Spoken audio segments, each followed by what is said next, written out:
Good evening again, everyone. We want to say welcome to another edition of my Lutheran Connections. This is the program where we discuss all things Lutheran. And today we have with us our in studio the Reverend Eric Sakodo. He is the director of the Lutheran Schools System. Um, in studios today, we have our ambassador there in Freetown, Sierra Leone, the ambassador Jerry Tablo. We have our sister, the only lady on the show today, again with us, our sister couple Saleh there from our studios in Monrovia. Um, our brother Batam Abel Lewell will be joining us very shortly as well from Monrovia. And also joining us from Dansbury, Connecticut is our dear brother Josiah Jokai. Um, it is better said that, it's often said, better late than never. We want to say we deeply regret starting late due to some technical issues, but we are here again today. My Lutheran Connections. Brother Jokai, how are you doing today? Hey, Willie, I am doing fine. And I see that everybody here is set and ready. Sis Kopo in our studios in Monrovia, the ambassador, as usual, in Freetown, Sierra Leone. Reverend Doe, I understand, is joining us from Monrovia. Reverend Doe, is a while. It's good to see you, especially so through this faction to talk about issues that matter to our church, the education sector. And congratulations, you are the director of the Lutheran school system. Glad to hear that. So today we will be having a nice conversation with you regarding the school system. It's been a while. Okay. We actually want to know where we are with the school system. So much is happening. There are efforts underway for us to have the long-awaited Lutheran University, and the LTR is ongoing. How is the secondary school system going to be very strategic to these efforts in terms of feeding the tertiary educational system of the church? That is quite important. So I'm sure my colleagues will be quizzing you about where we are right now in terms of what the structure of the school system looks like, what is different now since you assumed the responsibility compared to what it was in the recent past, your operational activities and your relationship with the central office, the national office, whether or not you're having some challenges, and what strategies you've put in place to address those challenges. It's going to be a wide range of questions, coming across from our viewers and from my fellow hosts here. So we want to welcome you, Reverend. Welcome to the show. Thank you so much, Lutheran Connection. I appreciate you, the work you guys are doing to showcase the activities of our church, which is very much important in the dissemination of the gospel and connecting every Lutheran wherever they are in the diaspora in Liberia.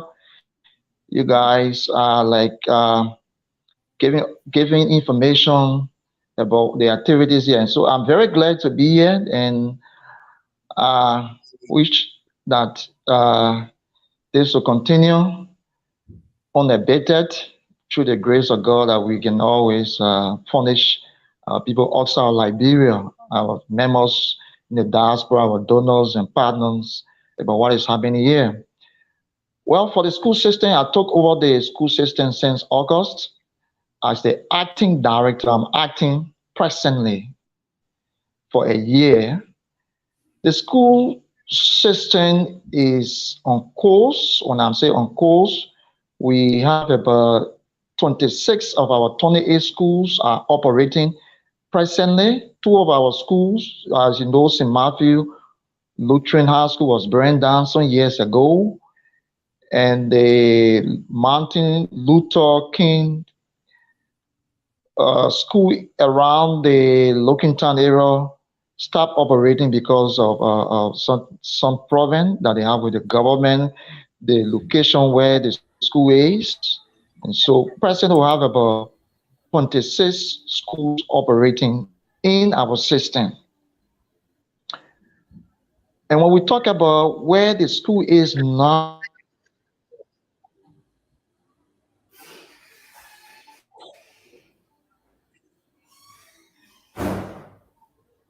Yeah, I think from time to time we're going to be having we those are in a this rebranding stage of right. the school. Those You getting me? yes, go ahead, Reverend. Yes, okay. When you talk about system, we don't really have a complete system.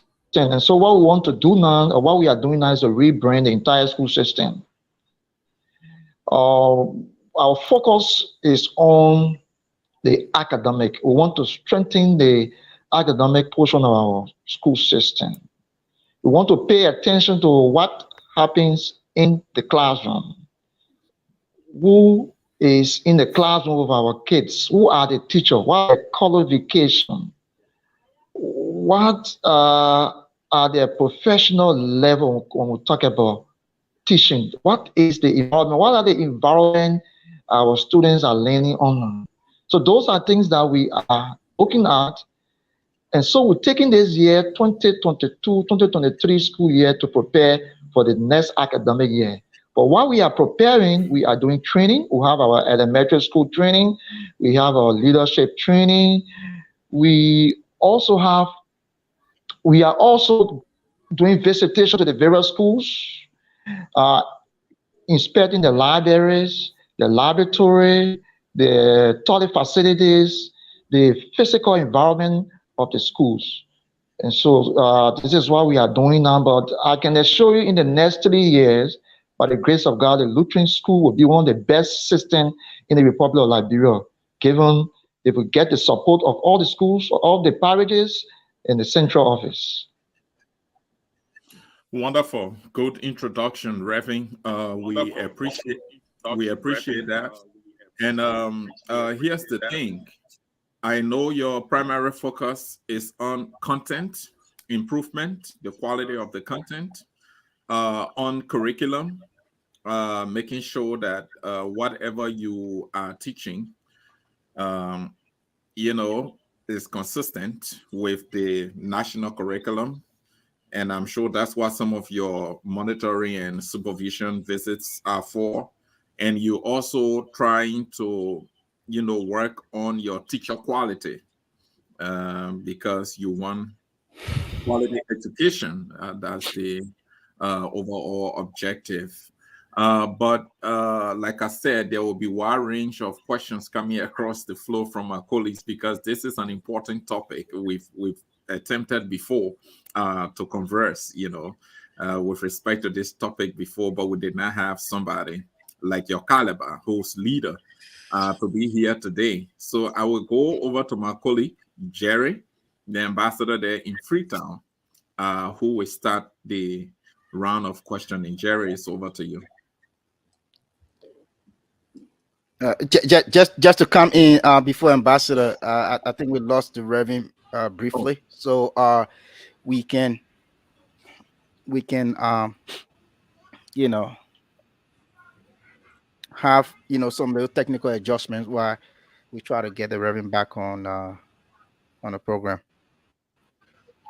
Yeah, but we can still go to Jerry, to the Yeah. ambassador, because he can some sort of give his opinion on some of the things Reverend said, a few minutes ago.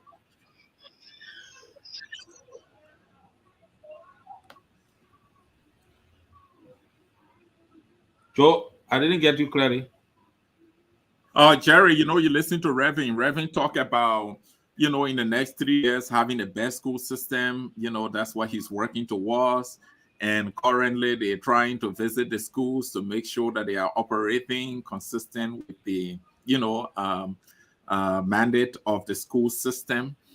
So that's ambitious, and as ambitious as it sounds, that is something that every Lutheran look forward to, because we want to make sure that our school system is on par with the other denominations in the country, the Catholic, the Episcopalian, their school systems. We want to make sure that we come on par where there's stability, there's quality, and it's attracted to not just Lutheran students, but Liberian students as a whole.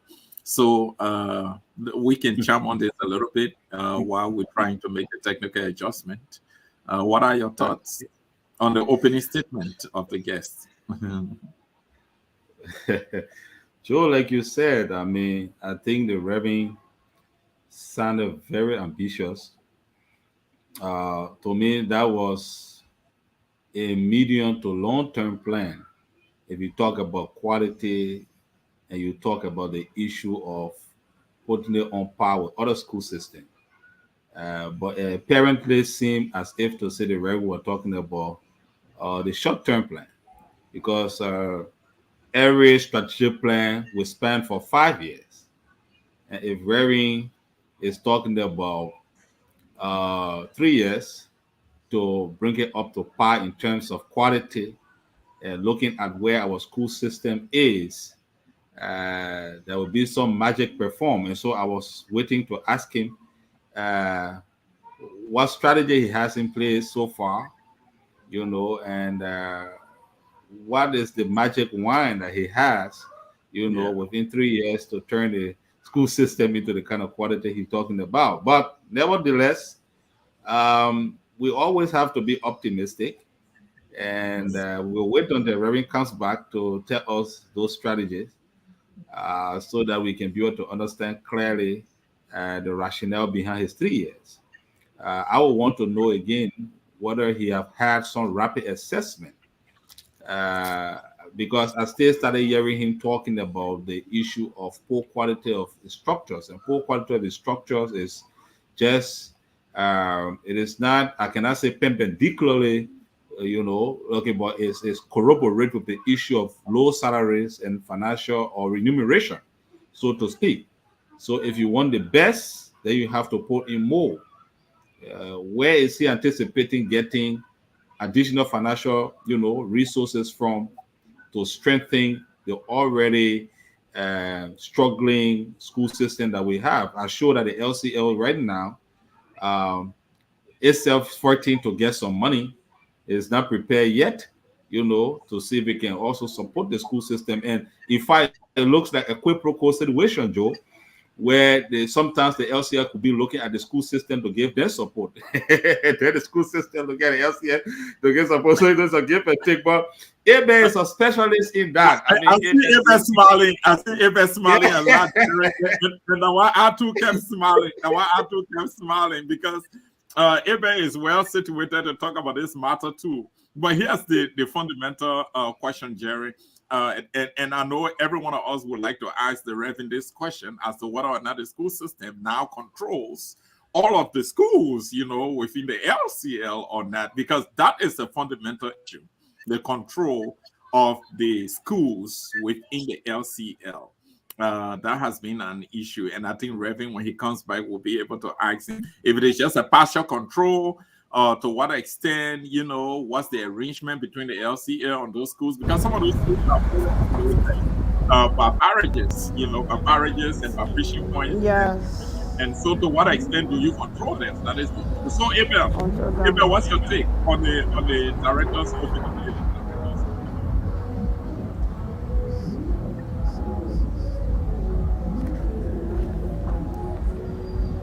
Abel, can you hear us? Okay, first off, there's a background somewhere, Yeah, like yes, very noisy. I don't know who background is that. I think it's okay now. Yeah. Yes, and I'm talking about Father God of Return. Okay, yeah, sure. I was didn't start from the beginning. The Reverend when he overview about the school system, but points that are quickly Reverend. Yes, are you getting me? Go ahead, Abel. We're getting you.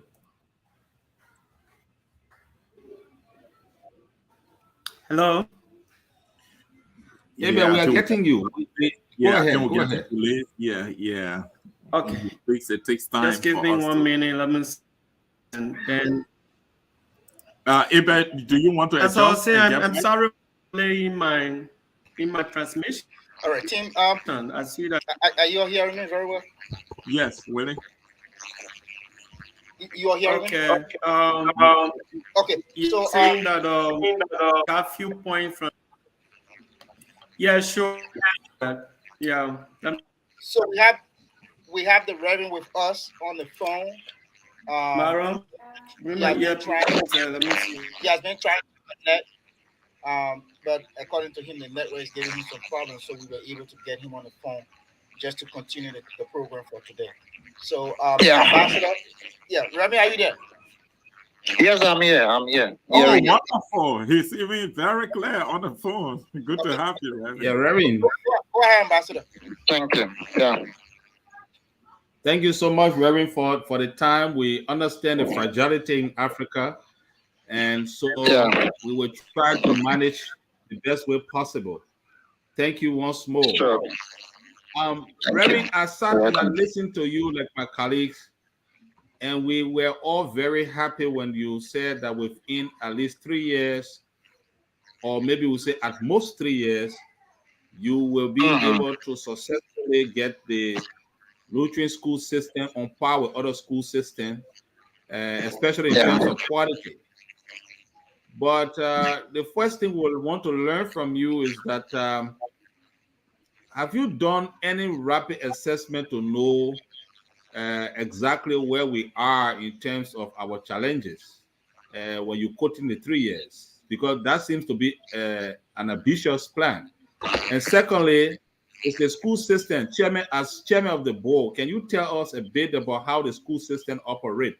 Are you completely or totally in control of the 28 schools under the school system, or are you partially in control of the 28 schools under the school system? Can you please help us to understand how is the board operating with the 28 schools?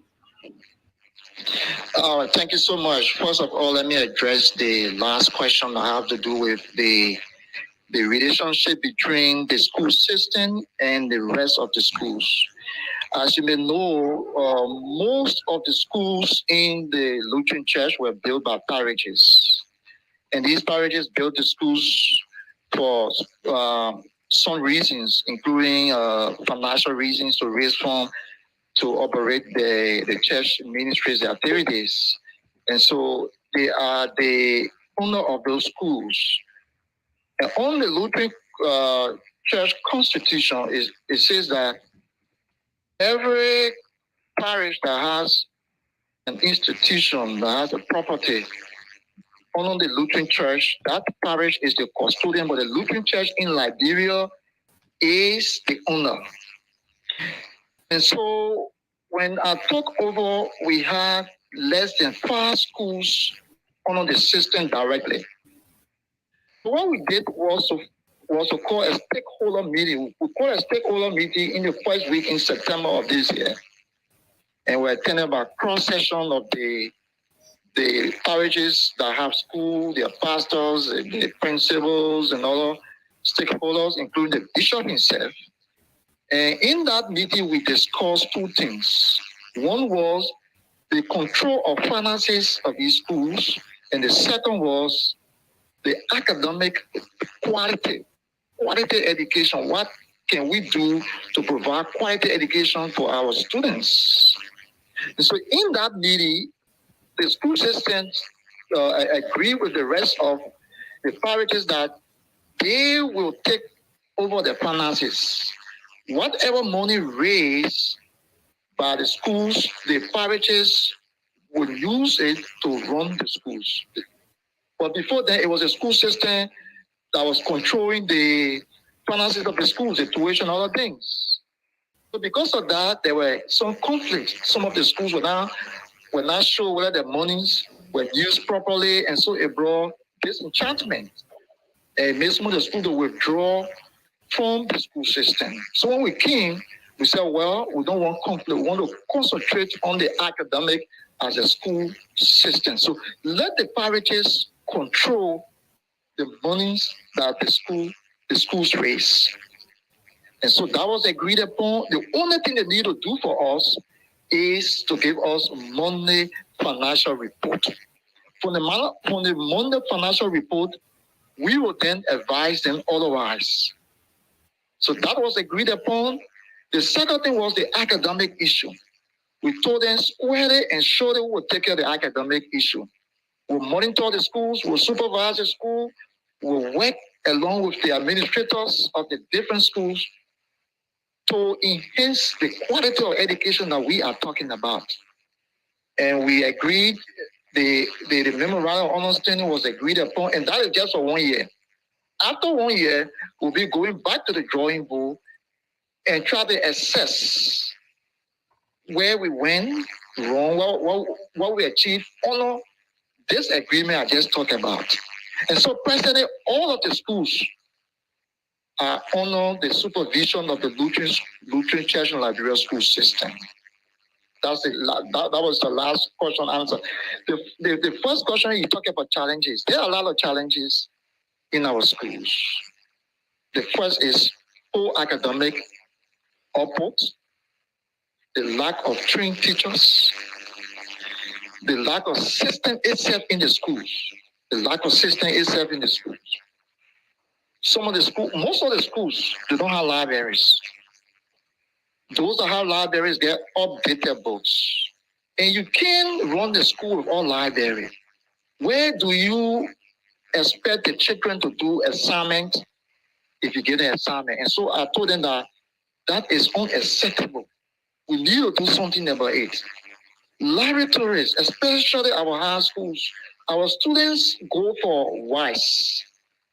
And when you go for WISE in the sciences, you must do laboratory demonstration. All of our high schools don't have. So these are some of the challenges, including this.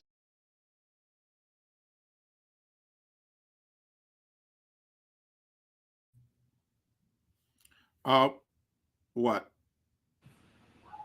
Woody?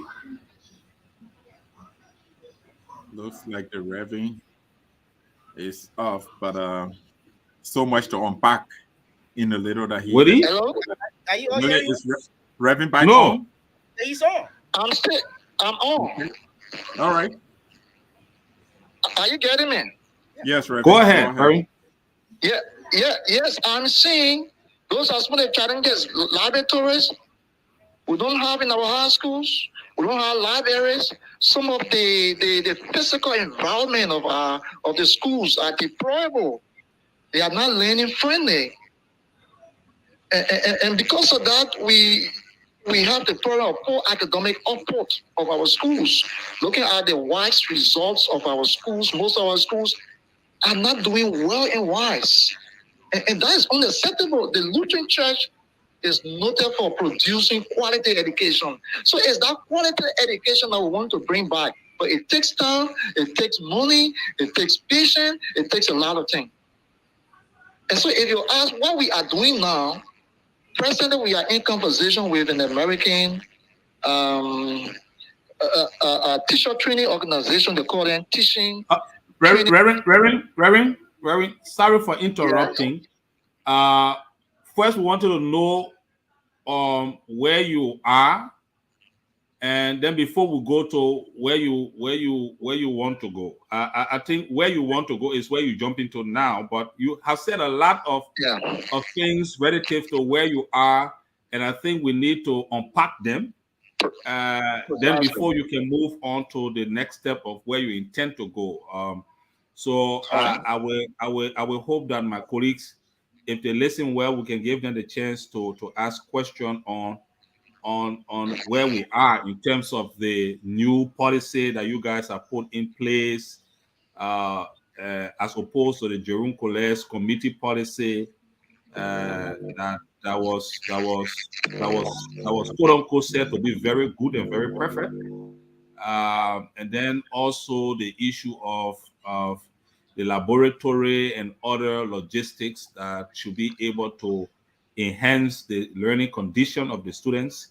And these are, issues that I think my colleagues would like to comment on before we can proceed. So, Joe, give the floor now to anybody else who may want to have something to ask the Reverend.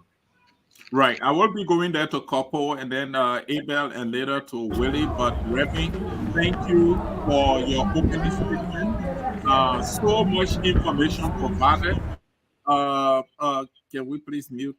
So much information provided, Reverend. So I would like to start from here.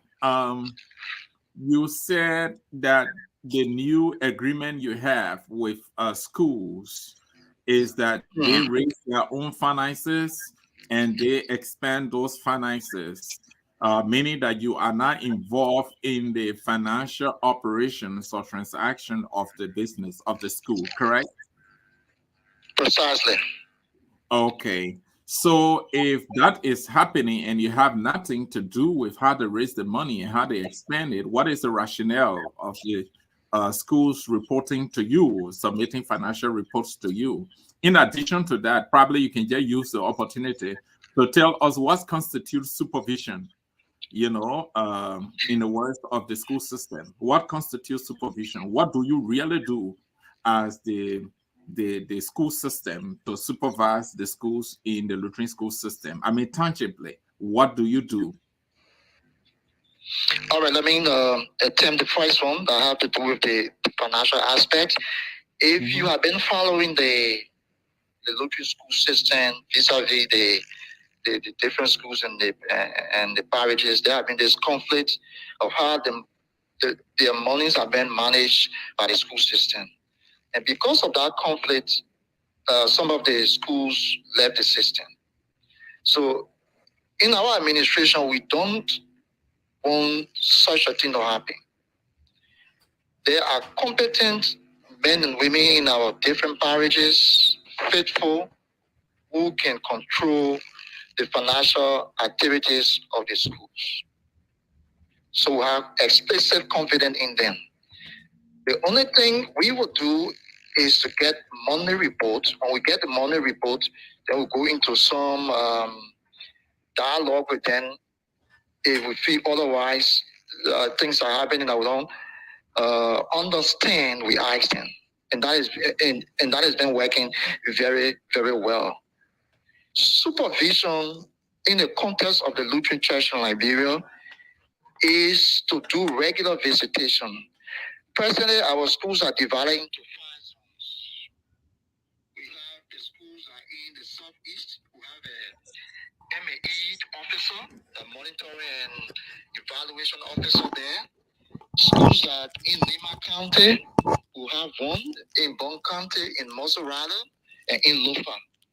So those supervisors supervise the schools on their daily routine. They go and visit the schools, they carry the form and they fill in the form and they bring the form back to us. We have supervision meeting and we discuss where we see intervention, we intervene. We go to the school, talk with the administration, and through the report, because they gave a monthly report, academic and activities report, and we advise where is needed. The supervision also includes we having joint meeting with the principals and vice principal and all the rest of the staff. Right, Reverend, very good. You're giving us the mechanics, the chemistry of how you do your supervision, which is good. Which is good. But here's the thing, Reverend. In addition to those supervisory activities, do you provide any subsidy, any financial support to the schools? Because it's often said that we should put our mouth where our money is, and that's how you can be respected. Does the LCL and the administration provides financial support to the schools in the form of subsidy? And is the school system still receiving subsidy from the government? And if the school system is receiving subsidy, how is the subsidy being used, to provide support to the schools? Probably it is something you want to talk about, because most of our people, the audience, they want to know. As far I'm concerned, since I took over the leadership of the school system as the acting director, we have not received any subsidy. There's no recent history of the system receiving subsidy. In the past, yes, maybe 5, 6, 7 years ago, but at present, government is now subsidizing our school system. With the contribution, we are not making financial contribution to the schools personally. We are only doing supervision, and we are offering free training. So the money that we use it to train the teachers and the leadership of the various schools. We don't get a physical cash. Okay, technical support. Yeah, you're providing technical support. Right. If you want to translate the workshops and other things, the books we give them, the materials, then of course, technically we are providing some financial support, but not in cash. But technically we are providing through workshops and other things. Okay. Thank you, Reverend. I will go over to my colleague, Kopo, who is beautifully seated there in our studios in Monrovia. Kopo, it's over to you.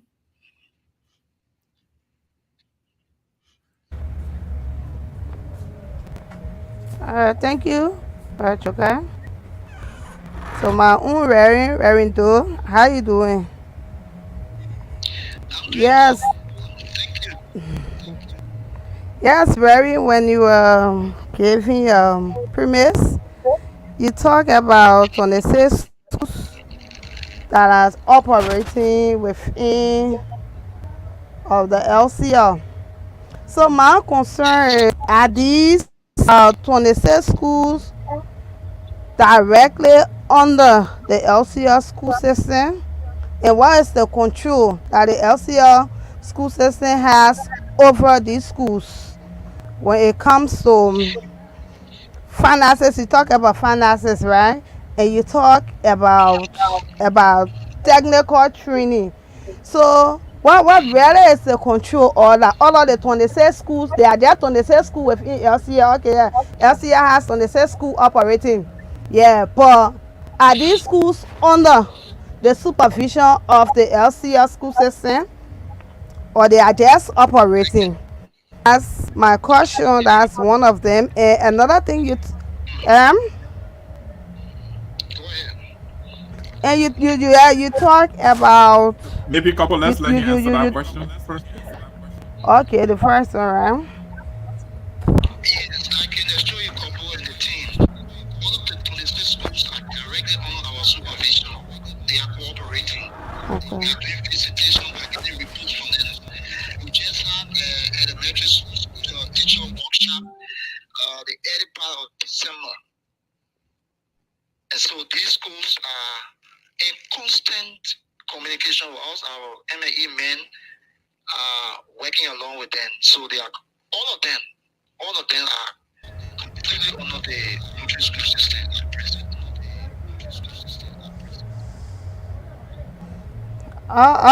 Okay, Reverend.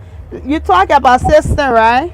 I can remember when I was serving as financial secretary for my parish, we had our school, the Partnersville Parish. We had a elementary school from nursery to 6th grade, and we were running that school perfectly.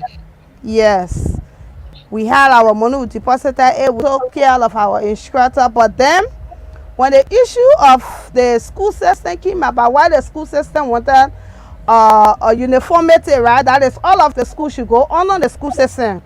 There was a memorandum of understanding between parishes and the school system. Partnersville, by then, our council chair, he was heading the school system, the late Brother Kompola. He was heading the school system. So it was like Partnersville, we went under the school system. When we went under the school system, we were like doing everything, all of our operation our finances, it was directly deposited with the school system. But then at the end of the day, Reverend, the school could not pay our teachers. Yeah, they couldn't pay the teachers who raised the money, and it was deposited the school system account. But then the school system could not pay our teachers. At the end of the day, teachers too started collecting money, and all of them started taking salary advance, salary advance. At the end of the day, everything went to the dream. Our elementary school, it went down. As I'm speaking, the school is closed. So in their case, what can the school system do in helping parishes to build or to come up with elementary school before even going to junior high or senior high? What is the role of the school system in helping parishes? Okay, thank you, Kopo. Your story is unfortunate. The story of boundary, as you explained, is unfortunate. We hope that that will never happen again. The school system has the supervisory role to manage our schools.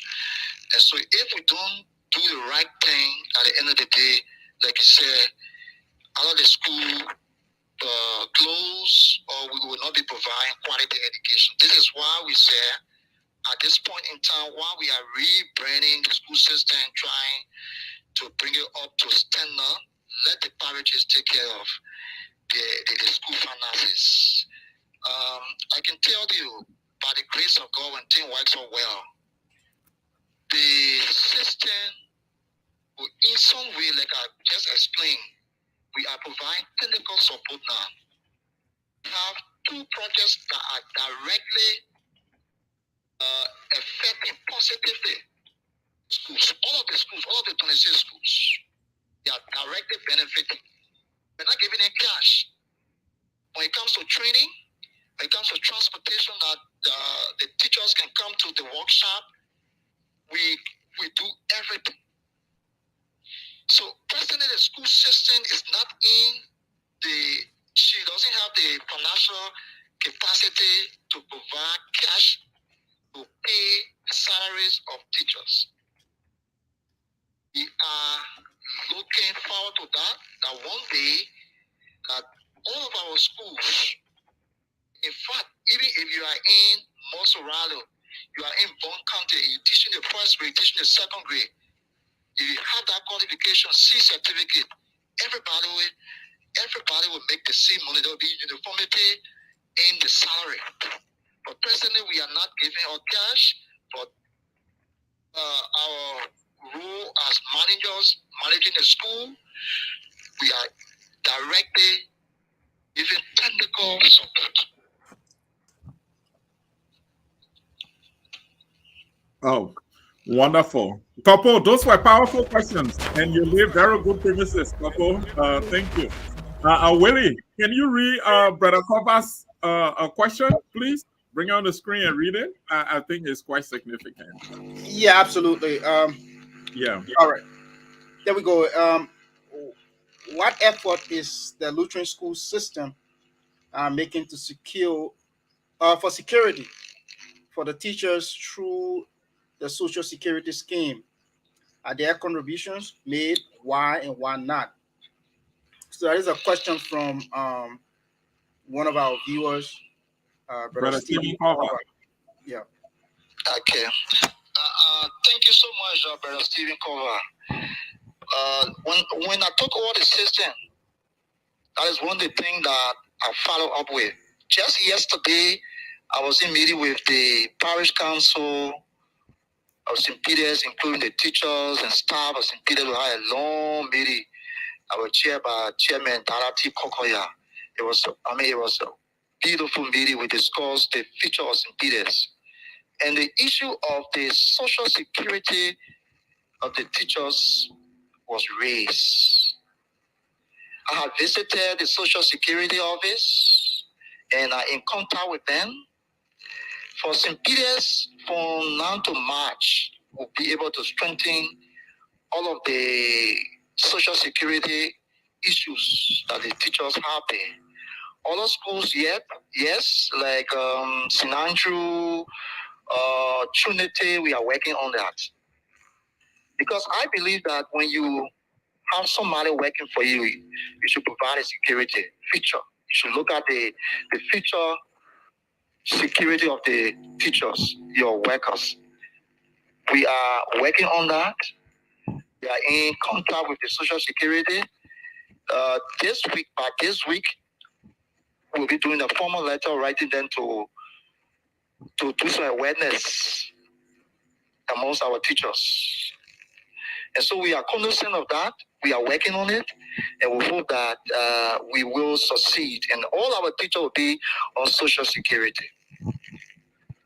Reverend, you are quite optimistic about almost everything, and like my colleague Jerry said, that is good. That is perfect.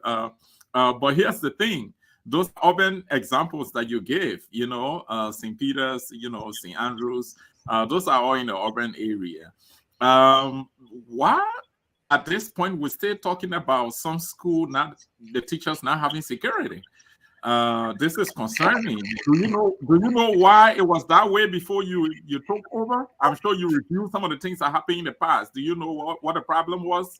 Why they were not being insured to this point, and that you are only struggling to start, insurance for all of them?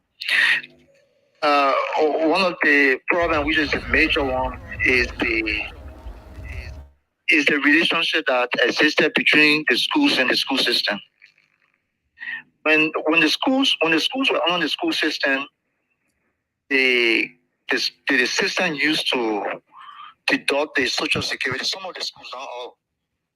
And so when they withdrew, that stopped. Even as the school in Phoebe, the school in Swakoko also have similar problem. And so I reviewed all of the Social Security connection in the past, and I saw that was a major problem because the school and the system were not working directly. They were their own and all relationship. And so what I'm doing now, I am tracing the monies that have been paid by those teachers. So yesterday, when I was at St. Peter, we started a committee.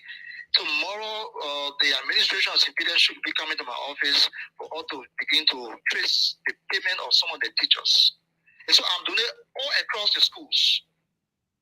I can assure you that from now to March, we'll be able to get into that.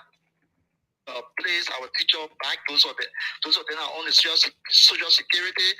Those are not. We need to place them on the Social Security because Social Security is by law. It's not by will. Whether you need it or not, by law, the decent white bill of Liberia says that every Liberian, whether in the public or private sector, you should have Social Security, you should benefit from Social Security. And so it's not by choice. We have to do it as a school, especially a school that is attached to the church. I usually tell the rural parishes, these are schools that are attached to the church. We should do the right thing so that we can get good testimony all of our ministry or teaching. We should respect the labor of the teachers, and equally so, we should give them the responsibility to work for what we pay them for. So with the Social Security, with the LRA, the taxes that is supposed to pay, we are making sure that we are on top of that. Wonderful, Reverend. And folks, you are in tune to my Lutheran Connections TV discussion. Today is Sunday, as usual. We are here every Sunday. We bring you happenings across our church. So at this time, we will go to the ambassador, Jerry, who has a question for Reverend. Jerry, it's over to you. Thank you so much. So, Reverend, I really want to congratulate you. I see that you are bringing in a lot of new energy and a lot of innovation, especially taking care of the welfare of our teachers, not only in the urban area, but making some attempt to solve the problems that some of our teachers in the rural area face. I think they are quite very cardinal steps that you guys are taking on the board. And hearing some of the names of the board members, I wanted to ask you that who are all the members of the board and I heard Dala Kokoya, I felt very proud. I'm sure maybe subsequently down the road on the show you'll be able to give us. Dala Kokoya is not on the board of education. He is the chairperson of St. Peter's Lutheran Parish. Okay. But anyway, subsequently down the road, I mean, we appreciate where you to give us, some of your members on the board, so that at least the listeners out there can be able to appreciate them for the kind of innovation you guys are bringing. But I want to digress a bit from quite a very important discussion or conversation going on the welfare of the teachers to something very critical. Are you guys also directly or indirectly controlling scholarship, especially foreign scholarship? And how is the process in getting scholarship? Can you just give us a brief summary or a rundown? We are not directly involved, but we are part of the committee that vet or administer the interview and do recommendation to the office of the bishop. I'm part of that committee. My board chairman, Professor Thomas Keda, is the chair of that committee. So it's not directly on the school system. It's a committee that has different members from all the departments of the church. And in most recent time, we must congratulate, appreciate Bishop Pamo for the way that scholarship is being handled now in the Lutheran Church. This time is not something that is closed. We have a committee, and so the committee is responsible to interview, and through the interview, we recommend to the bishop, the office of the bishop, according to the needs of the church and according to the number of scholarship that is provided. This committee is responsible to recruit and interview and recommend to the office of the bishop. We had two scholarships coming in. One was from the ELCA and another from the Lutheran World Federation, which I took part in. I was part of the interview board. We have the one from the Lutheran World Series, which was for young ladies. No, the one from the ELCA for young ladies. I think they needed 6 or 5, and we did that interview and we did the due diligence and recommended to the bishop. The one from the LWF, that scholarship offered different level of studies to the doctorate degree. We were opportune also to be part of the interview. And so this time it's not just somebody calling somebody and say, look, I'm sending you America, I'm sending you Guinea or Ghana. We have this announcement in the various parishes. When the announcement goes, the applicant apply, we shortlist the applicants and we set up interview, and the applicant come, we interview them. The announcement goes as far as the Southeast. The few interview been having members from the Southeast coming for the interview and even to the interview on the phone. So that is how we are now when it comes to scholarship in the LCL. So Reverend, according to reports, and for us at the Lutheran Connection, we always like to secure the facts beyond emotion. That's the reason why we got you here. But according to reports, one of the scholarships that came, I don't know if that the ELCA one or the one from LWS, was for Africa. Another scholarship, I think the one from the LWS or so, or for Europe or America. And I understood that you guys do due diligence. I mean, due diligence is a generic word. You will still need to unpack that so we know what are the due diligence that you people do before making recommendation to bishop. Because I think you make recommendation to bishop so that it almost always that he never, reject, but he just confirm for the fact that there are a lot of rigorous processes that are going on. So the bishop will just say, okay, then I can go through, trusting the committee, and it's an open process I can go through. But let's come back to the due diligence. we heard a report that one of the members of the board, I mean of the vetting committee, in person of Kedor, Thomas Kedor, or if I will, Professor Thomas Kedor, had one of his relative, immediate, close relative, that was selected on some questionable means to in fact travel not to the ones in Africa but the one in Europe. Well, you know, maybe he was competent or qualified to go through that. But when you say due diligence, what are some of the steps? And what's the rule in terms of one or two of the members being a member of the board and has a relative, for example, son, daughter, or so, you know, going through the process? What rules do you people have laid down?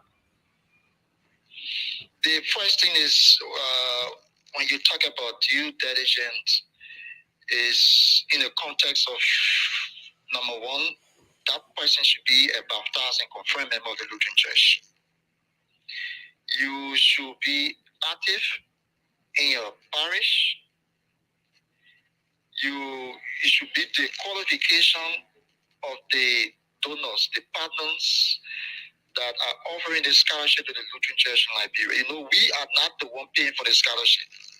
So the LCA has our own criteria set. For example, the young ladies recruitment that ELCA wanted to develop young ladies. And so they offered the Lutheran Church a scholarship, and they said the age should be around 22, or the 22, 23.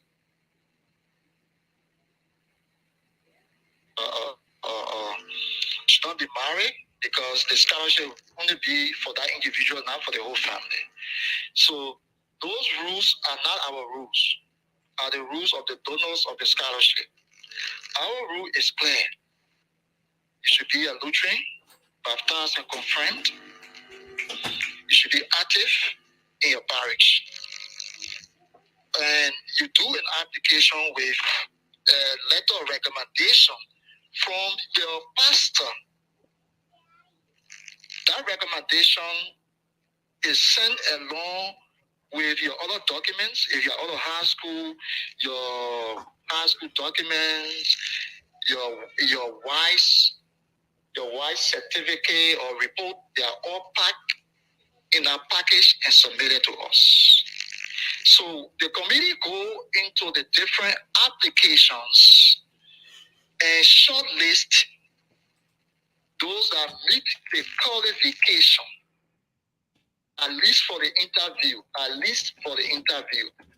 And so we go to the interview, we have interview partner, and through the interview, we give points. The way you answer the question, we give you points. Now, let me remind you that some of the scholarship come with the discipline. For example, they will say we want people in the area of theological study. We want people in the area of diaconal study, which have to do with nursing. Maybe want to do medicine. They want to do agriculture. So through the interview, for example, if somebody say they want to do engineering, and the scholarship does not offer engineering, definitely you are out. There's nothing else we can do. With the issue of the case in point you are talking about, that interview was transparent. Professor Kedor was there, but he never participated in grading or giving points. There were people who evaluated the person in question, and it was from that interview, from the questions that she brought to bed during that interview, the committee qualified her. Now, no, when you say her, just clarity, when you say her, who are you talking about, Reverend? You're talking about Professor Kedor's daughter? I'm talking about the person you just referred to, whether his daughter or because she has the last name. So I'm not really sure whether his daughter, but I think you guys have been following it. So I guess it's a war. So that scholarship had two areas to go to: United States and Africa.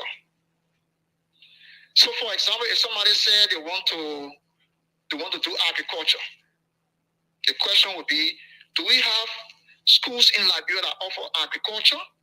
Yes, of course. We have schools that in Liberia that offer agriculture. If the person said they want to specialize in probably some discipline that is not offered in Liberia, is offered elsewhere. Of course, we can say no. You have to do your studies here. In fact, when the bishop sent the recommendation, for example, the bishop sent recommendation that somebody want to do nursing or they want to do agriculture, ELC will ask, but you don't have schools in Liberia to offer agriculture or nursing.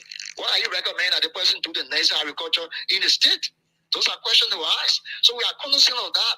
So everybody that was recommended for a study in the state, it meant that Liberia could not offer, or we don't have that kind of Reverend Doe. Reverend Doe. Reverend Doe, we are quite happy for the lengthy clarity that you attempting to provide, and this is the right platform. It's good that you came because members of the committee has the repetition at stake, and transparency and accountability is the hallmark, when it comes to these processes, because we got a lot of brilliant people in the Lutheran Church that could benefit from some of these things. We are not saying that those that were selected are not brilliant and they should not benefit, but sometimes when this issue come up, it's good that you guys, come to clarify. Our point is simply to tell us the rules, and you attempted to say, and secondly, what rule you people have when it comes to a member of the committee having to be on the committee to go through a process that will involve their siblings, their children, etc. And if you say that the professor was there, but he did not participate in the grading, what else did he participate in shortlisting this person before the recommendation went to bishop for final nomination or decision? What other role he played in ensuring, either influencing or attempting to influence the committee so that this identical person could be given a pass? Those of us that are on the committee, we are not just easily influenced by anyone on the committee or outside foes or forces. We are people who are standard, and we believe in transparency. This is why it's an open process. It's not a behind the door process. Professor Kato sat there and observing the process. That was his role, to observe the process. There were pastors, close friends of ours, that children went for the interview. Nothing could influence us to say, because this is my pastor's son or this is my member daughter, so let me use my influence to coerce the committee to go my way. That was not the case. And so if people are coming up with such of belief, I think. Reverend, did you people have questionnaires? When did you people draw up the question? How was the question distributed? Was it done prior to, or was it done on the day of the committee? All of these issues, because members are on the committee, there's a likelihood they could share questionnaires or questions, to whosoever they think they could. I mean, these things are possible. We are not saying that will happen, but we just want to clear all of the air. When were questions drew up? Did we draw up questions? When were questions drew up? Was it drawn up on the day? Was it drawn up prior to? The two interviews that I participated in, we drew the question right there at the setting of the convention. I mean, at the setting of the interview, we drew the question right there. So it was not a question that was drew before we came to the table. So all of the case we interviewed, the questions were not exposed because it was drew right at the interview table. All right, Remy, thank you so much for sitting with us today. I listened very well, and you talked about how the school system is trying to, do rebranding and some of the beautiful work that you people are doing. But gravitating to the scholarship, Reverend, I'm a little bit concerned. Like one of our viewers, he posted a comment in here. We're going to be showing that for the issue of, like you talk about transparency, for me, I will go a little further to the issue of conflict of interest. Why the board did not ask the chairperson to step aside, okay, to recuse himself from the process, because his relative, his daughter, as we understand, and we also learned that she's not actively involved with the Lutheran Youth Fellowship, was on that was part of that process, and she was awarded, or she was recommended to the bishop. I don't know, you would tell us if the list has gone, to the bishop, or the bishop have forwarded to the ELCL, Lutheran World Federation. This lady name was submitted. This is a church, and a lot of people talk about the old order. The same kiddo, I mean, you are not here to defend kiddo, but kiddo was part of the same process on the GS selection process when the committee chairperson said kiddo did not participate, but kiddo participated. He took his brother all the way to the gate and said, now you can find your way, until he became the GS. So why the committee did not ask kiddo to recuse himself for the issue, conflict of interest?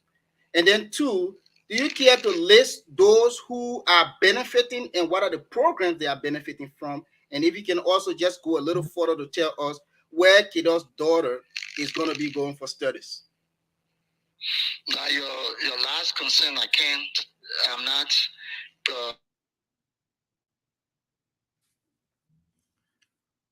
Hello, Reverend, are you there? Yeah, Remy is there, and I think Remy is there, and I think Remy, Remy, you are part of the committee, correct? Yeah, you got okay. Yeah, you are part of the committee. You are the chairperson of. They say you are the director of the school system, the acting director of the school system. Yes. Okay, go ahead. Okay, thank you very much. I just wanted to clarify that while you're answering the question. Yes. Personally, I can give you the names of those who were selected and where the process is now. I can tell you squarely on the lap of the bishop. But like you said, the issue of conflict of interest, anybody can raise that issue. That was really an error by the committee to allow Professor Kedo to sit within the interview. My own observation, he never influenced it, but his presence could even suggest that he influenced it. I will come out to say that was the error. But frankly speaking, personally, no one influenced me. Whatever points I gave, it was the points that I saw within the conversation we have for her.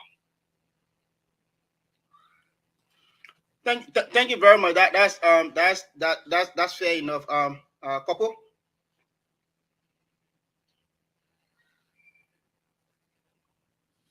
Kopo, do you have any questions for Reverend at this point? I think she having a network issue. Okay. I mean, no, please. Before Bishop, this is very interesting, and Derek, you go. Mm-hmm. This is very interesting, and I'm happy that in fact, whether you were able to bring in the conflict of interest stuff, because I think this was something similar to conversation that we had before with the GS process. It's good that you brought it in. But Reverend, the comical part of this entire thing is that the process now is at the level of the bishop, as you stated. And the bishop, I assume, without admitting, and you can correct me, should be making the final decision. Yeah. If you have admitted, because observation, just sitting, because sometimes, let me tell you, sometimes people go into even negotiation, they carry some influential faces, and the person is there to do not to talk, but just to sit and observe the process. And people who are negotiating, looking at the face of that person alone in negotiation that we know of, they feel very intimidated, they feel jittery. We are not saying you guys were intimidated, no. But the person sitting there alone has a part to play, and we believe that that person had a role to play, and that was the role the person played. Now, let me just get straight to the point. If somebody protests, especially on grounds that low, there was a conflict of interest, number one. Number two, we believe that we had many other Lutheran youth who are really actively participating in the National Lutheran Youth Fellowship. You understand? Because those were some of the groundings for giving some of this scholarship, at least at the time that I knew of when we were part of the National Lutheran Fellowship, along with Kedar. And we are not here to burn Kedar, no. But I think these are some of the processes that you get yourself involved into to get the young people active in the National Lutheran Youth Fellowship, to prepare them for the leadership role of the church. You understand? And if you are not active, I think those are some of the points that you should be able to look at to say, oh, Lord, we got to give young people who are active the first preference as opposed to other Lutheran youth who are Lutheran youth confirmed and baptized, but not just active. You understand? So if there's a possibility that somebody protests and they provide a very strong case to the point that the bishop will have to reverse the decision, is it possible that you guys can really look at the process and do it all over again? Thank you so much. The first thing is the activeness of the applicant in question was verified by the recommendation from her church. I said one of those things that we asked for is recommendation from the church, the pastor. So and Pastor Reverend, what's our church? What's our parish? Trinity Lutheran Church. Is that the same parish her father belongs to? Yes. Right. Reverend, do you think? No, Reverend, yes or no? Is that the same parish the father belongs to? Yes or no? Yes. Yes. Oh, okay, Reverend. We never heard you. But Reverend, do you think a negative recommendation? Do you think a negative recommendation would have come from that church? Where her dad is I can question the ability and the spiritual and physical leadership of the pastor that is there. I respect him so much. He's a senior pastor. We all do, but there's a human tendency, Reverend. We all do. We hold everybody in high esteem until they prove otherwise. But this is human tendency. It's just possible. Somebody to prove otherwise, but as far as we are concerned, this is why we ask for recommendation from the pastor of the church. Well, this person is not an active member, and you do your recommendation, and the recommendation comes to us. We respect that recommendation. We do agree. That's the reason why we are saying going forward, somebody now is before the bishop, and there's a protest with all of these ground of conflict of interest and the whole issue of being active and some of the points that are being lifted now by Joe, that the recommendation in fact came from the very parish that the father is from and a member of the board. All of those things could be ground for disqualification. And if that happens, do you have, as part of your rule, a process to review I mean, to review the entire thing, and then you can do nomination or renomination? Great question. That is in the purview of the bishop. If someone feels that things never went right, they write the office of the bishop will make the decision and come back to us. Whatever he says, we will do. Okay. So we got it, Reverend. So it means that when the bishop sends back the recommendation or the nomination to you to review, you will definitely go back again to do due diligence in your review process to ensure that the errors that were made, if possible, if any, are corrected. That's what you are confirming. Yeah, sure, we can do. Correct. Bijo, I just want to make this point quickly. Bijo, quickly, please. You know, last Sunday we had the youth director and officials of the National Lutheran Youth Fellowship just on our platform, and they were making those points that some youths are refusing to volunteer now because they feel that they are benefiting nothing from the church. They are disenchanted. They are disenchanted. They are disenchanted because those who sacrifice, those who volunteer, those who go in the trenches and other places, when such an opportunity comes, one bread will not feed everyone across the Republic of Liberia, but there are, those who are really, volunteering are not benefiting from this. These are some of the reasons why, Reverend, I just want to make this point. These are some of the reasons why, you see, because asking this question, we've done our background investigation. Okay, and with the question from Big Joe, that do you think a negative with Brother Kedar is a senior brother to me.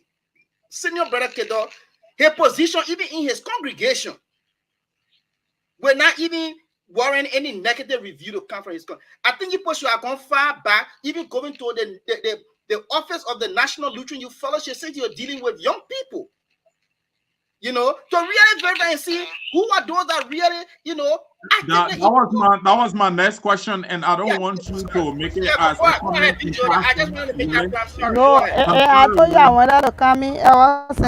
Yeah. Okay, Popo. I'll bring you in, Popo. Really, I didn't want you to make that as a comment in passing.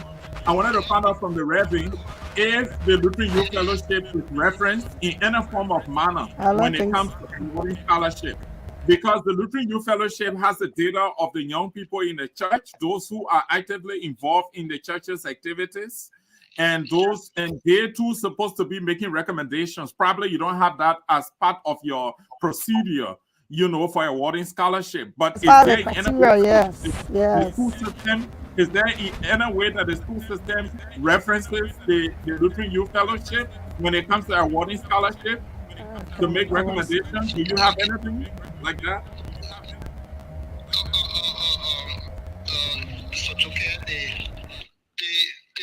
The issue of the Lutheran Youth Fellowship, the Lutheran Youth Fellowship has a layer of leadership.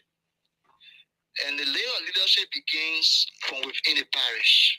They have youth president, district president.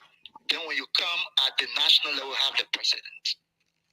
So if a youth is recommended from a particular parish, it means that the recommendation from that parish is directly from within the membership of that parish. They have the youth president there.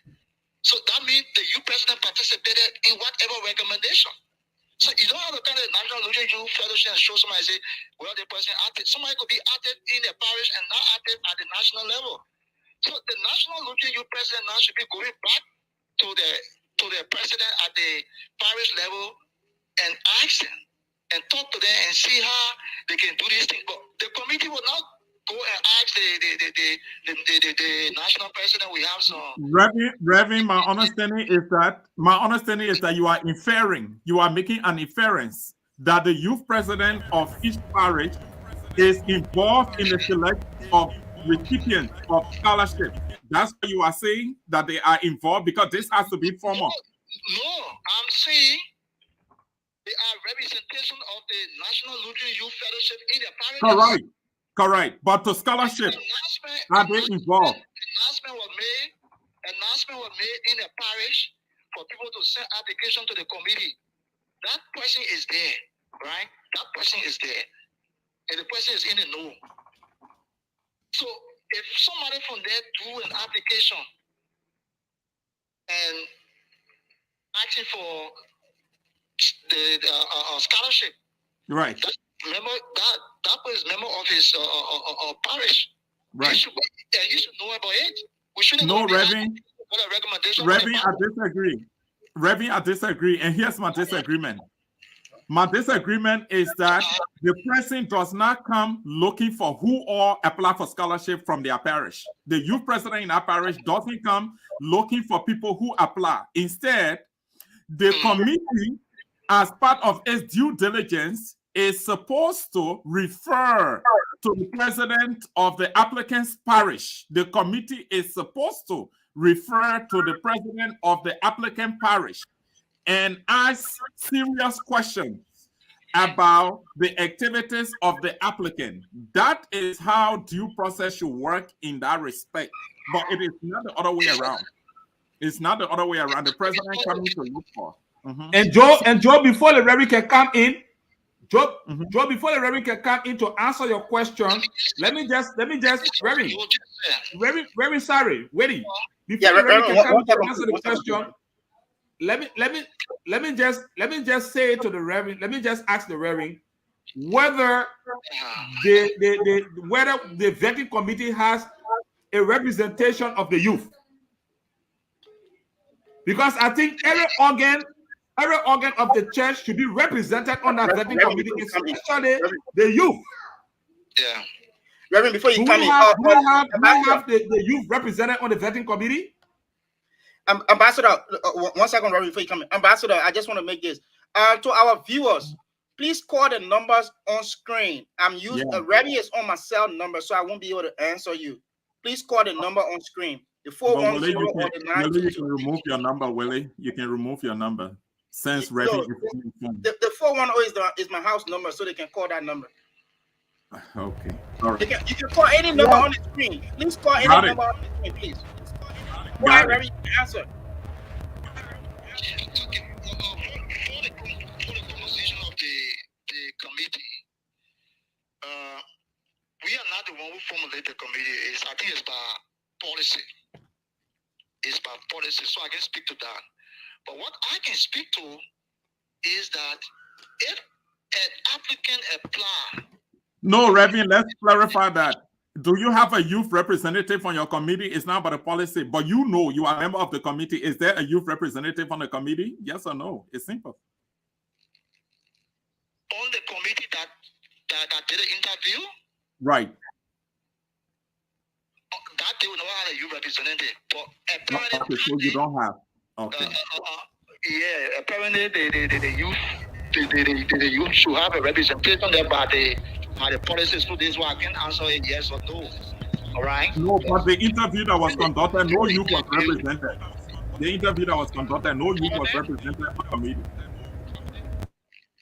There was no youth there. They had a men, the women. They had the other members, the board of theology chairperson, the pastoral fellowship president, I was representing the school system. But what I'm saying, if we get a recommendation, if we get a recommendation from the Reverend, do you see that? Reverend, do you see that as a grounds? Do you see that as a grounds to start the process again? Forget about the recommendation, but do you see that? Do you see that like you admitted as a Reverend, like you admitted on the issue of conflict of interest, not having all of the various organs, especially the youth, and the process is for the youth, and the youth is not part of the vetting committee. Do you see that as a grounds, you understand, to disqualify the process or to revisit the process and start the process again? No, let us make clarity there. I did not say because the youth, or I did not say that the youth are not part of the committee. It's not what I'm saying. I said probably are part of the committee, but the interview conducted, there were no youth there. Okay? So there are two different things we're talking there. That committee is a committee that is constituted by Reverend, you are affair with the rules. You are affair with the rules. You are affair with the policy. And if you say properly, then you're using probability. And I don't think as a man who is on the committee can be guessing.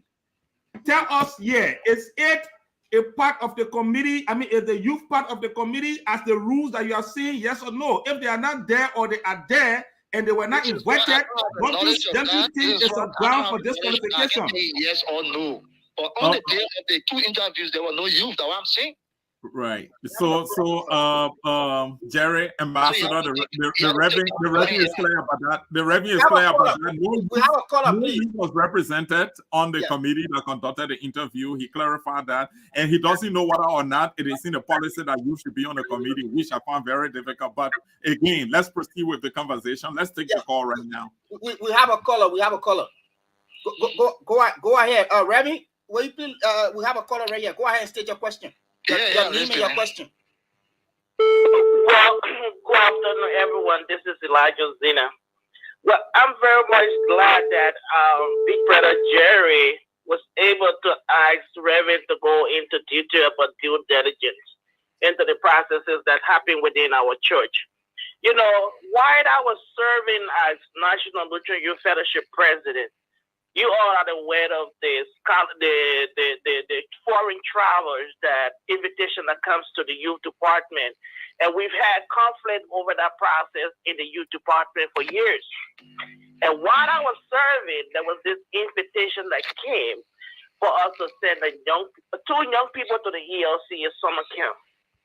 And that particular year, I have the board chairperson of the youth then and the director. The board chairperson came out that he wanted his son to represent the youth at the ELCS summer camp. And me as a national president, knowing the history, knowing full well that I don't even know this individual, this kid they were talking about, I asked the board chairperson, what parish your child is in? Is the child active in this parish? Is the child active in the district? He could not answer the question. And then I told him, I said, if we sit in this meeting right now, if I dial the district president's number and verify from the district president and said, this person is active within the district, I got no reservation but to select this individual to go and represent the youth. But in the absence of those verifications, I'm not able to select a person that I don't know, and I go to convention, and then the youth asks me, why you send this person, and I have no justification to explain to the young people. And this is how I solved the problem. I told them, we are 3 in this meeting, and if we take a vote, the 2 of you will win. So, but know that when we go to convention, if a question comes about the selection process, the both of you will be the one to answer the question, and I will tell the young people what I told you and what I did. Based on that, they were able to withdraw their recommendation of the board chairperson's son coming to represent us, and we resolved to selecting a young person that was actively working with the National Lutheran Youth Fellowship. And I think this is how we are to stand when it comes to the interest of the people who are making sacrifices on a daily basis to keep the LCL going. But with the Thomas Kendall episode that I have seen over the period in time, or a period of time, if we continue this way, we might have some bigger trouble than this. It started with the GS process where they said he was there but did not participate, but he graded. Now it's his daughter getting a scholarship. He was there but did not participate. People got to be careful, or else they might get into a bigger problem than this that might cause a lot of attention on the LCL. That's all I called to tell you guys. Thank you. Thank you very much. Thank you very much, Brother Elijah. And thank you, Elijah. Reverend, you can please you can just respond to that briefly. We're going to recognize. I think he made a comment. I think Elijah just made a comment, Willie. We could let the Reverend relax a little bit. We'll take the questions and the comments that we have from our viewers. Then we can come back to the Reverend later. Let's go. In fact, we need to go to couple, but let's take the comments and the questions. Okay, yeah. So I will quickly go up here.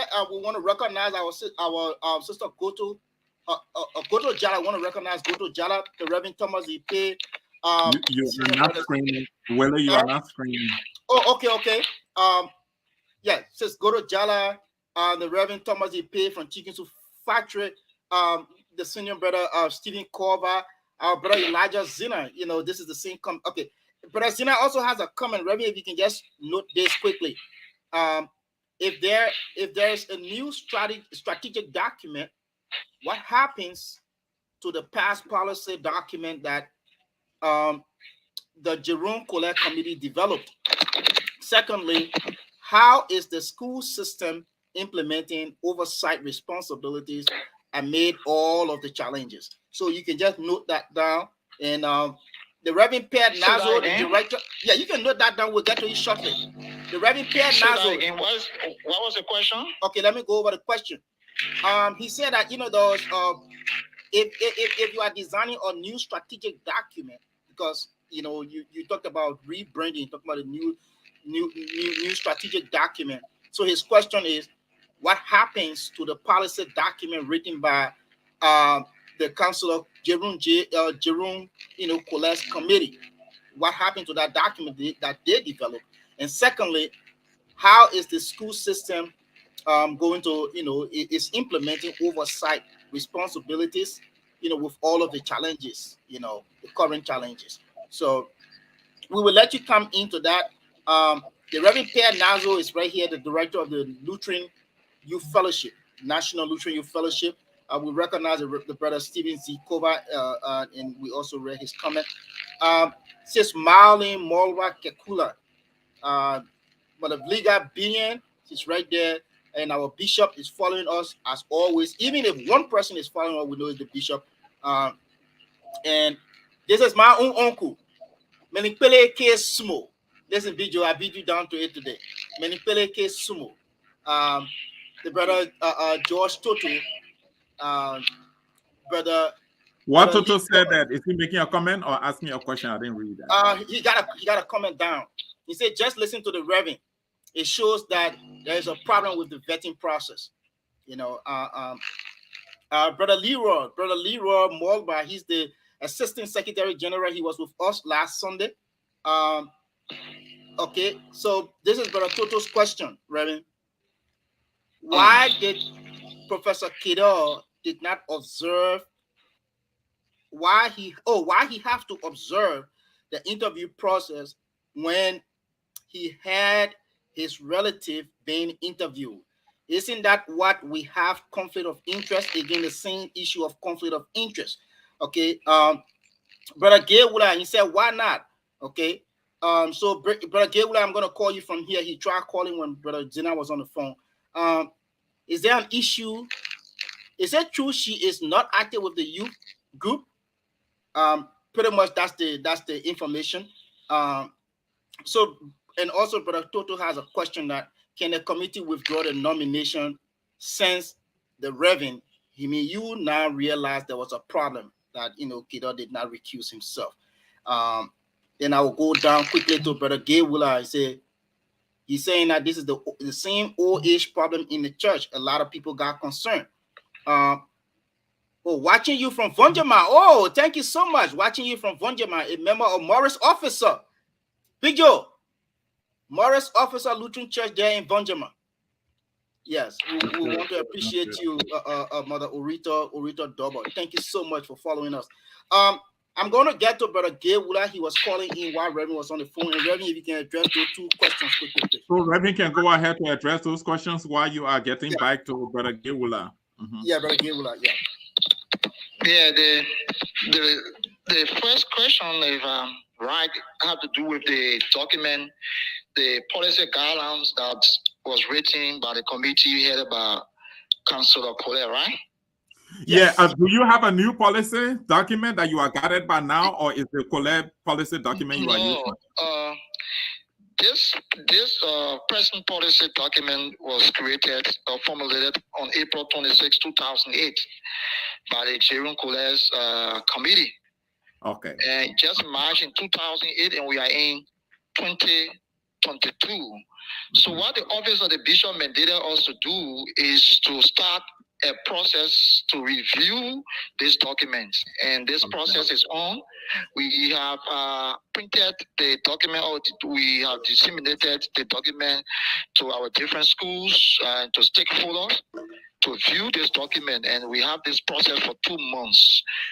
And so while we are doing in fact, it's not only the policy document, also the student handbook, the financial policy, everything is under revision. The office of the bishop mandated also to do that, and we have already started giving the information out, asking people to give the input. And so this document is under scrutiny. You talk about our implementing rule as a school system, supervisory rule. I said before, we have our schools into different zones. They are grouped into different zones, and they are being supervised by our monitoring and evaluation officers. They are capacitated to visit the campuses, participate in the report, the reporting process, the template, and the reports are made every month, and we have meetings, and whatever problem that is there, we liaise with the schools to talk about it. So we have a very good supervision that we are carrying on right now as regard to what happens in the classroom. It talks about the quality of education I want to provide. I hope I answered that question. Yeah, you talk about the absence, while Professor Kedor sat in the meeting, I told you that, like you said, it was conflict of interest, and made it that was conflict of interest. But that does not mean that the child does not deserve to benefit from the scholarship. All right. People keep talking about activeness. Our whole brother Zina talking about activeness. The process that he just I want to be specific. I want to be specific, Rabbi. Rabbi, I want to be specific with. Their process are very, very close. Yeah, can I be specific with Dr. Toto's question? Dr. Toto was very specific. He said now that the committee has realized that it was conflict of interest, can the committee withdraw the nomination instead of even asking, as Jerry asked, instead of even waiting for the bishop to send it back to you on the basis of protest, just in case it happens? But Dr. Toto is asking, now that we know that it was a conflict of interest, can the committee then withdraw the nomination? That's Toto's question. That's Dr. Toto's question. This question I answered about conflict of interest is not the view of the entire committee. Personally, is my view. So what I'm saying is that if someone has a problem with that, the best thing to do is to write the office of the bishop. The bishop mandated us to look at it and see how we can solve the problem. But the issue that Elijah raised is different from what we are doing now. What we are doing is more open than what he said. When summer camp scholarship comes, who knows about it? It's just something that it will select 2 young persons to go. But it's not in the case of the process. This process will send information out. People should apply all over the parishes. People knew. No, but Rabbi, I'm sorry. I'm sorry, Rabbi, but I think, Rabbi, I'm sorry, but I think Elijah and his team had the courage. They had the courage to undo and to prevent what their director wanted them to do. They had the courage. I think that's the difference here. So it doesn't matter the domain. It was not a real process. Who knew about the 2 persons that they needed to go to summer camp? Who knew about? Was it an announcement? People apply? No. At least we know now. We got a caller on the line. We got a caller on the line. Reverend, let's take the caller on the line. Then we'll get to that. Okay. Go ahead. Tell us your name and make a comment, please. And please be brief. We'll give you 2 minutes, please. Hello, gentlemen. My name is Gil Wula.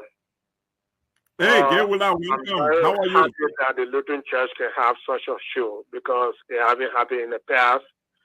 And then just what we have been talking, we have been fighting against in the Lutheran Church is the same old thing going on.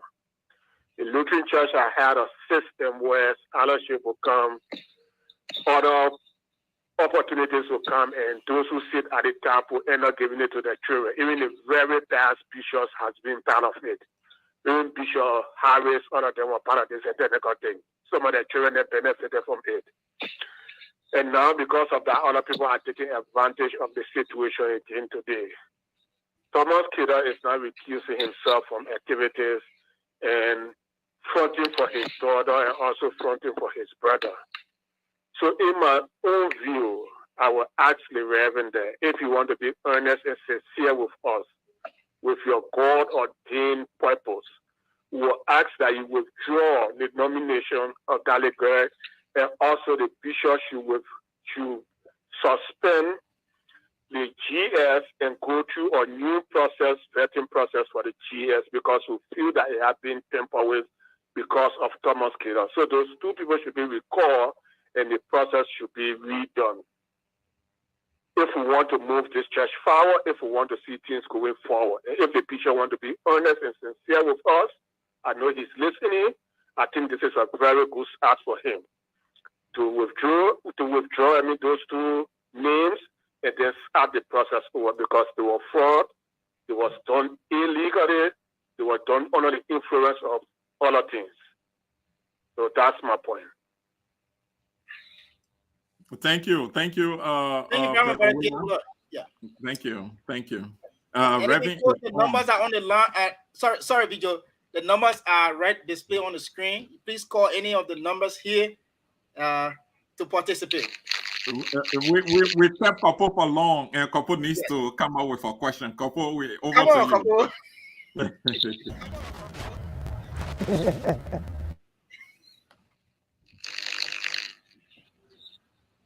Go ahead, Kapo. The Reverend is waiting on you. Kapo is reseating herself. You are muted, Kapo. Please unmute yourself. Unmute yourself. Okay, good. Yeah, okay. You hearing me, right? Yes, go ahead. Yes. I said, yeah, our church is from a preaching point or a congregation to a parish to district to national level. So, Reverend, if you say the person is active in her parish, and because of that, that's the criteria set. For me, I just want you people to add the district or the national. You must be active in the youth, not only in your parish. Because people at the district, at the national level, these young people, they are sacrificing a lot. So once you have an opportunity, let everybody benefit, let everybody apply. Not only somebody from a parish that you claim that this person is even active in her parish. Like I did a background check, right? That girl is not even active at the district level. It even at the parish level, like her youth president was even part of that selection. I don't think so that her youth president was part of that selection. That recommendation, because that scholarship myself saw last time that scholarship came, they sent it to the parishes. When it was read at Partnersville, because I'm serving as a youth advisor at Partnersville, where we gave it to me. And he said, Couple, do a photocopy and he gave it to the young people. Couple. Yeah. Yeah. Please, this is the Lutheran connection. We don't want to start drawing conclusion, man. Please, just give the question directly. Yeah, we don't want to attempt to start drawing conclusion. Reverend is here to take your question. Yeah. Reverend is ready to take your question. Yes, so my question here is, when we talk about the youth, they were not part of the two interview. So since the youth were not part of the two interview, the people send the youth communication to be part of the two interviews. So you said they are part of the committee, but they were not part of the interview, right? But was there any communication sent to people or to that person who is part of the committee to be part of these two interviews, that there were no young people represented at that interview or at those two interviews? Was there any communication sent out? So Reverend can note that question. Reverend, note the question, and then we got a caller. Then you can just take both of them. Please. Yeah. Yeah, Okay. please, Reverend. Go ahead, tell us your name and your question, please. Yeah, this is Brigadia. I'm going a little bit. I'm diverting myself a little bit. I'm so sorry about that. My concern tonight has to do with the farm. Do we have farm in Banga in Bon County? The Lutheran church have a farm there for the farm. Are we having it there now or what? Thank you for your question. We're gonna note that for Bishop. When Bishop appears next Sunday, we're gonna ask that question to Bishop. Yeah. Okay, thank you so much. Okay. Reverend, you can go ahead with your response to Kopo's question. Okay, let me just make some clarity. The first thing, I did not say that the youth auxiliary, the national auxiliary, is part of the committee. I did not say that. I said I don't know. Probably they are or they are not. And at the two interviews, there were no youth there. One. The second correction I want to make, Brother Gabe talk about the same thing happening. That's not true. In the past, when people left Liberia to go to the state, to go to summer camp, it was not open as it is today. There were not announcements made in parishes that this scholarship is here and so people should apply. Not that I know about all the time I spent in the Lutheran church as a pastor. All right. So it's not the same thing. And Bishop Pamo never influenced anything because he was making reference to other people, children were placed on scholarship, on Lutheran scholarship, other Bishop Pamo, as far as I'm concerned, he never influenced anything. None of his relatives were part of the applicant.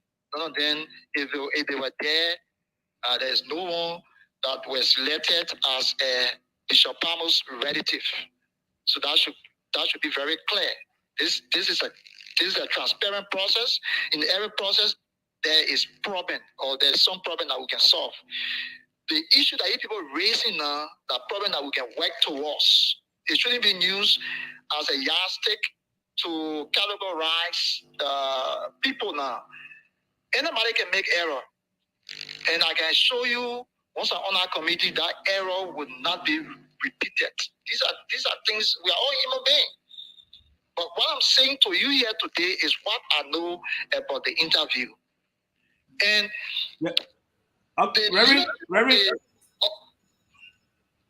Reverend, we got a quarter, sir. We got a quarter, sir. Sorry to interrupt. Yeah, if you can just hold your comment, yes, please. Go ahead, state your go ahead, state your name and ask your question, please. Yeah. This is Otanta Toto, calling from Pennsylvania. Yeah, go ahead, Dr. Toto. You are live. Yeah. Thank you so much. Let me greet you guys. It's audio. You know what I like about the discussion today? For the fact that this can be brought up in their life for us to discuss. For someone that there in the Lutheran Church, we have followed for previous bishop, from Bishop D up to the last bishop. We don't want to hear some of these things come up. In terms of how scholarship was allocated to people. We just hear this person had traveled, and then that's it. No further investigation. What a vetting process was done, people were selected, So, what I want to do to probably get a hand off to the current bishop, to even to set up a committee to go through the vetting process. That was a good effort on the part of the bishop, but I think when we do the urge on the way, and like you said, they are liable to be mistake at all, but let it just be good to put it on good footing and just withdraw that nomination and make a process more transparent now. Because the city happy to pass and we don't want to occur again. We are in a new leadership. And we should follow it to the teeth and let people benefit from it because they are there before. We also hear people for the youth to travel. Other people travel, or scholarship people travel, or conference and there. Somebody they want return, and somebody to them benefit for it today we know there. And also that's a very good thing I want to comment when we do a committee. But then they just do the due diligence by just withdraw that nomination and just have the process corrected. That's all to say. Thank you very much, Dr. Toto. Thank you. So thank you. I think Joe or Reverend, it was more of a comment, but Reverend, how do you view this comment? Do you think that this is a very good recommendation? Say that again. How do you view the comment by Dr. Toto? Do you think that the committee can take that as a very good recommendation in terms of accountability, in terms of being transparent, and also in terms of trying to ensure that the committee is ready and observing due diligence? Let me first of all appreciate his commendation. He said it right. Never have this happened in the Lutheran Church for us to have an open process when it comes to scholarship. Transparency begins also from people seeing the fact and trying to correct in the future. Right? I'm part of that committee. I said there was with the president of Professor Kido at that interview, a signal, a conflict of interest. That is part of transparency. When people tell you something is wrong and they will work towards it being right, that's part of transparency. I told you also, once the bishop raised, or somebody raised the issue with the bishop and the bishop come back to us, we can take out the issue. These are simple things for people to follow. We are open. The bishop is open to make the church what it's supposed to be. Some of these things we're talking today. Reverend, I see that you want to lay this matter on the bishop's lap. But sorry, we hope that you will start filibustering and just answer the question, please, Reverend. Do you think that this recommendation by Dr. Toto says, in fact, you commended his commendation? Do you think it's a recommendation that you can take back to your committee and try to revisit the process so that the committee can do due diligence and start pushing it on the bishop?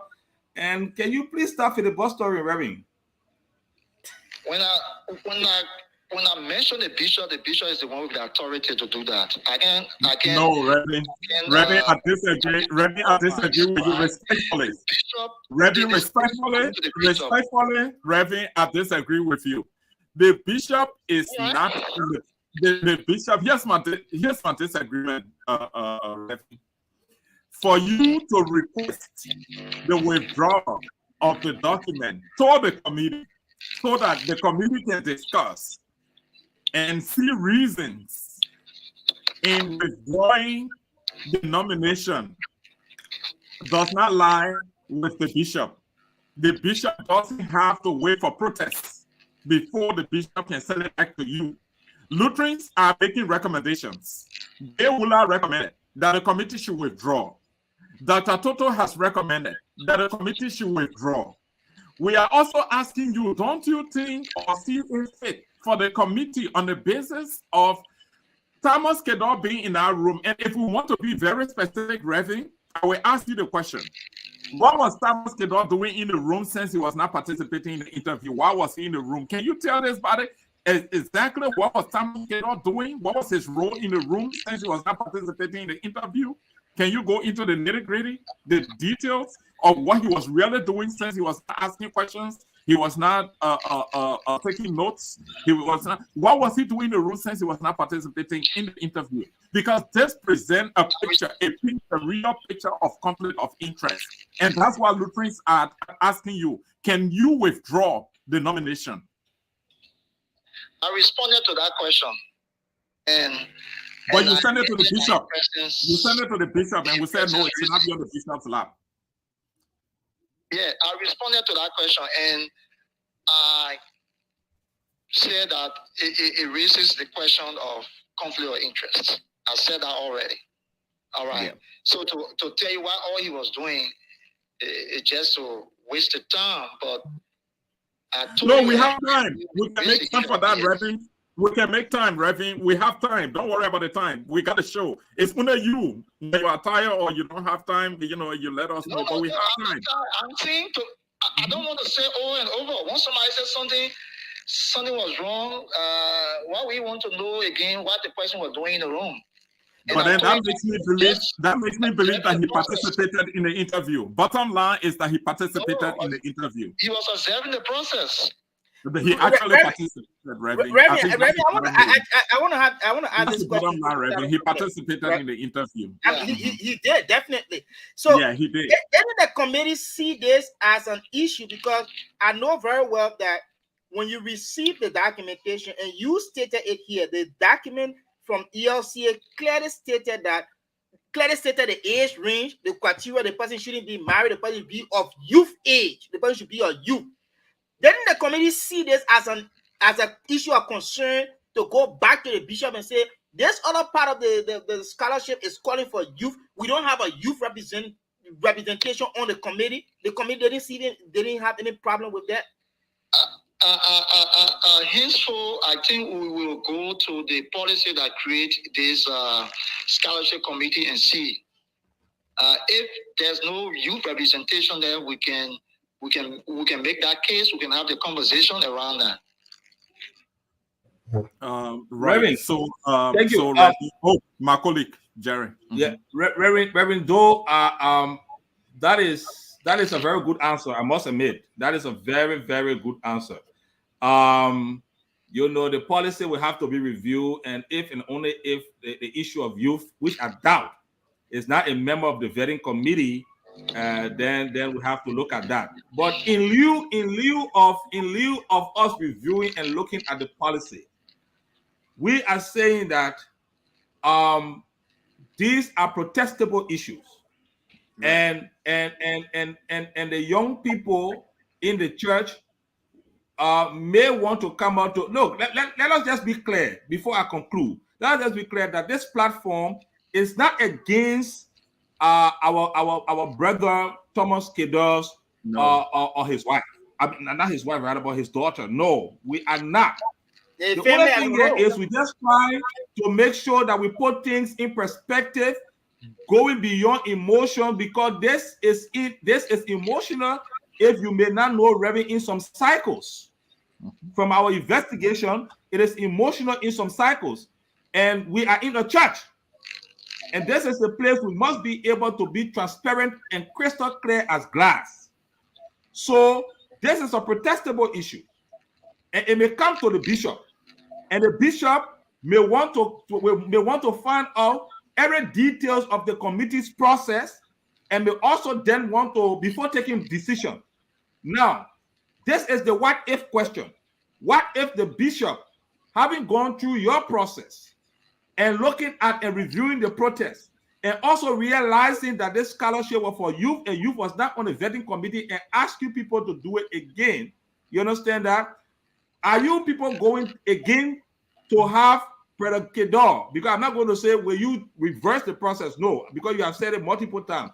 But are you people going to have the same member of the committee back on the committee? We're not saying that you to discard the person that maybe some people recommending withdraw, but we can allow the person to go through the process, but just trying to see how we can get out of the father of the process so the process can go on, and maybe open it up, getting youth on the committee, vetting committee to go through the process. Is the committee ready and ready to make such adjustment? The committee was constituted by the convention. The convention is the one that make laws, and so if members of the church, the Lutheran Church in Liberia, have qualm with what happened, the committee is willing to look at the issue. Once the bishop mandates the committee, we are willing to look at the issue. This issue about empowerment, youth empowerment, is at the heart of Bishop Palmer. This is why we are doing everything to empower our young people. This church needs a lot of trained manpower, women power, if we want to put it that way. We need people to carry on the activities of the church. And we are not targeting a certain group of people. The process was clear. It's just that error that we make, and I can assure you that that would not occur again, as I said. It was just an error. It was not something that we set up as a strategy to get our people or to select certain people. No. I have children.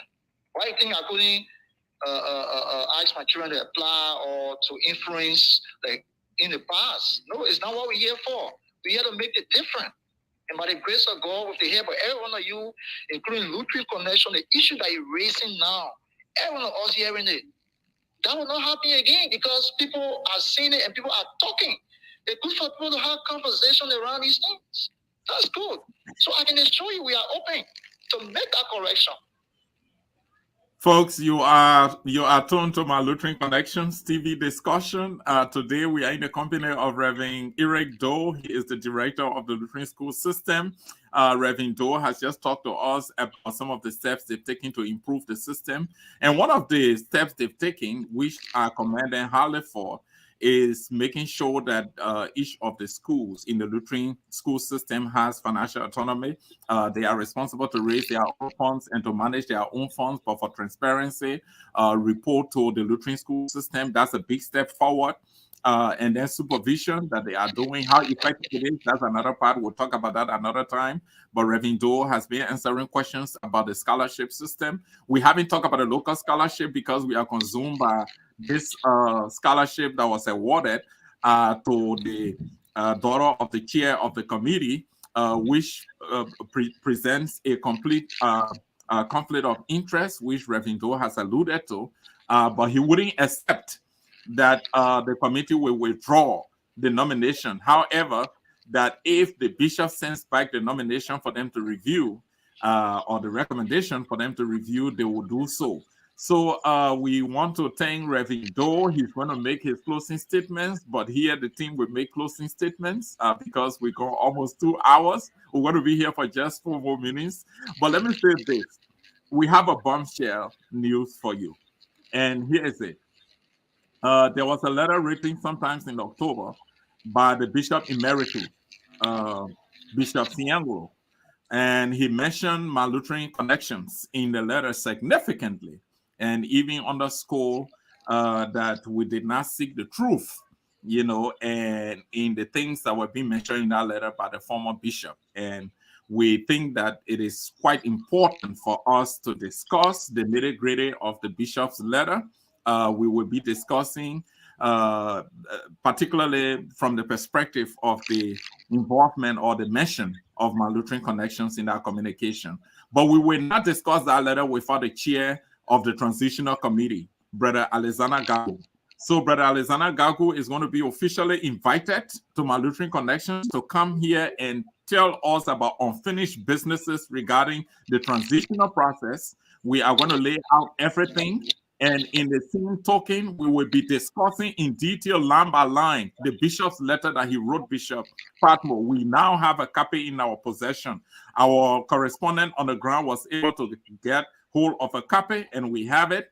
We will be discussing that letter, and we will be responding to Bishop Sianglo, the former bishop, on this show. We will be responding officially as a network to his communication and the mention of my Lutheran connections in our community. That's the bombshell news we have for you. When we're going to do that, we will let you know. But it's been a great conversation with Reverend Doe. And for my closing comments, I just want to say, Reverend Doe, thank you so much for sitting in the hot seat today. This is just the beginning. It's an introduction. I really enjoyed the conversation with you, Reverend. We look forward to bringing you back. We will be talking the next time mainly about the local scholarships. We will go into detail. You will be telling us about local scholarship procedures, the processes, if there are any awarded, and how they were awarded. And I also want to tell you what we can tell every guest on this show. This is a new dynamics in the Lutheran Church, my Lutheran Connections TV. We never had this before. So this is a trigger. This is to accountability and transparency in the Lutheran Church. That's what we are here for. We are not personal. We are not against people. We are here to promote unity and reconciliation, but we have to do it with people ensuring accountability, especially when they are trusted with certain mandates in the church. So you have to come here and account. And we really appreciate the fact that you accepted our invitation to be here today. Thank you very much. Jerry, up to you, Willie, and Kopo, before we can go to the Reverend for his closing statements. Yeah, the Reverend was Well, speaking. Joe, as you regularly stated, we want to say thank you so much to our Reverend, our dynamic Reverend Eric S. Doe, director of the Lutheran school system. Reverend, you were very dynamic, and I think you were able to withstand the storm. But I must admit that we got a lot of information from you, and we understood now the actual working of the committee, and we're able to reduce some of the speculations now from out there, especially by your clarity that you gave. So we know that there was a due diligence, went on. We know for the way that you people were able to do serious vetting. We know for the way that the process was very, very thorough, with the exception of some lacunas that you alluded to. And I'm sure that the bishop, since you decided to swing the pendulum to the bishop, I'm sure that the bishop will be able to address himself to, the issue very, very adequately. And where necessary, the bishop may revert to you people, and you people will do the necessary. I want to say thank you so much, and God bless. Woody? Yeah. Reverend Doe, first of all, I want to say thank you very much. You are one of those who actually serving as an ambassador for our church. You provided the information that our viewers want to listen to. Why it is true that you fell short of you know providing certain information that the viewers want to listen to. But how be it, I really want I really want to grade you a B tonight. I want to thank you so much.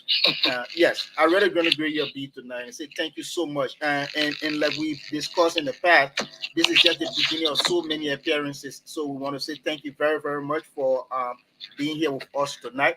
Um, the bishop is coming on Sunday, and we are going to have a conversation with him.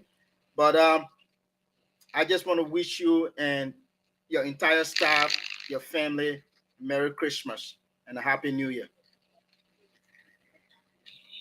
Thank you. Thank you. Let me. Yeah. When a Reverend appear, you're going to be Reverend, let me come in before you close. yeah, you're going Yeah. to give our benediction. Yeah, Reverend, I want to say thank you, Reverend, for all of these great ideas.